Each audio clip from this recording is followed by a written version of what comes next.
Jerry described early efforts to separate the wheat from the chaff at West Point as dramatically unsuccessful. He recalled in particular spending hundreds of hours showing cadets cards printed with pictures and asking the young men to make up stories to fit them. This test was meant to unearth deep-seated unconscious motives, and the general idea was that cadets who visualized noble deeds and courageous accomplishments should be the ones who would graduate instead of dropping out. Like a lot of ideas that sound good in principle, this one didn't work so well in practice. The stories the cadets told were colorful and fun to listen to, but they had absolutely nothing to do with decisions the cadets made in their actual lives. Since then, several more generations of psychologists devoted themselves to the attrition issue, but not one researcher could say with much certainty why some of the most promising cadets routinely quit when their training had just begun. Soon after learning about BEAST, I found my way to the office of Mike Matthews, a military psychologist who's been a West Point faculty member for years. Mike explained that the West Point admissions process successfully identified men and women who had the potential to thrive there. In particular, admissions staff calculate for each applicant something called the whole candidate score, a weighted average of SAT or ACT exam scores, high school rank adjusted for the number of students in the applicant's graduating class, expert appraisals of leadership potential, and performance on objective measures of physical fitness.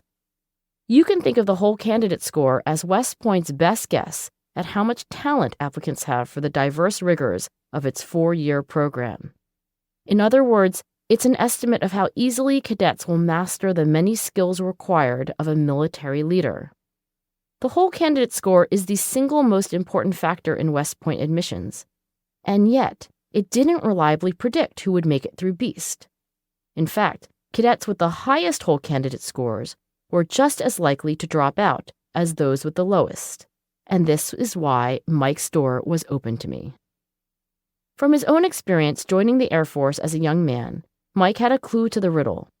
While the rigors of his induction weren't quite as harrowing as those of West Point, there were notable similarities. The most important were challenges that exceeded current skills. For the first time in their lives, Mike and the other recruits were being asked, on an hourly basis, to do things they couldn't yet do. Within 2 weeks, Mike recalls, I was tired, lonely, frustrated, and ready to quit, as were all of my classmates. Some did quit, but Mike did not. What struck Mike was that rising to the occasion had almost nothing to do with talent. Those who dropped out of training rarely did so from lack of ability. Rather, what mattered, Mike said, was a never-give-up attitude. Around that time, it wasn't just Mike Matthews who was talking to me about this kind of hang-in-there posture toward challenge. As a graduate student just beginning to probe the psychology of success, I was interviewing leaders in business, art, athletics, journalism, academia, medicine, and law. Who are the people at the very top of your field? I asked these leaders.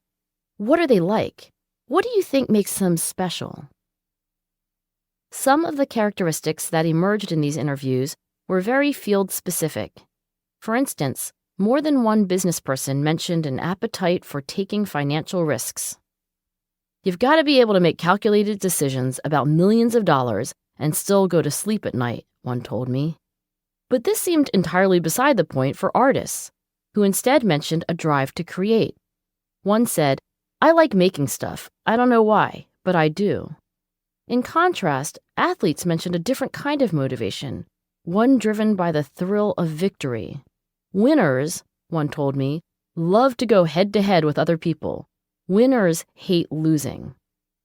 In addition to these particulars, there emerged certain commonalities, and they were what interested me most. No matter the field, the most successful people were lucky and talented. I'd heard that before, and I didn't doubt it. But the story of success didn't end there. Many of the people I talked to could also recount tales of rising stars who, to everyone's surprise, dropped out or lost interest before they could realize their potential. Apparently, it was critically important and not at all easy to keep going after failure.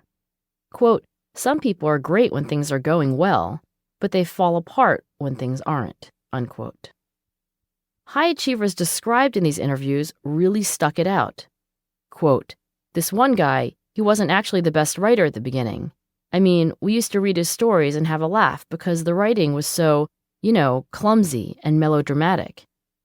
But he got better and better, and last year he won a Guggenheim," unquote. And they were constantly driven to improve. Quote, "She's never satisfied. You'd think she would be by now, but she's her own harshest critic," unquote. The highly accomplished were paragons of perseverance. Why were the highly accomplished so dogged in their pursuits? For most, there was no realistic expectation of ever catching up to their ambitions.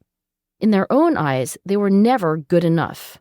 They were the opposite of complacent.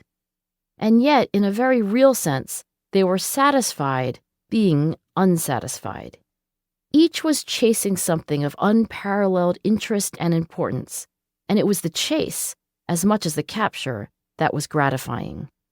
Even if some of the things they had to do were boring or frustrating or even painful, they wouldn't dream of giving up. Their passion was enduring.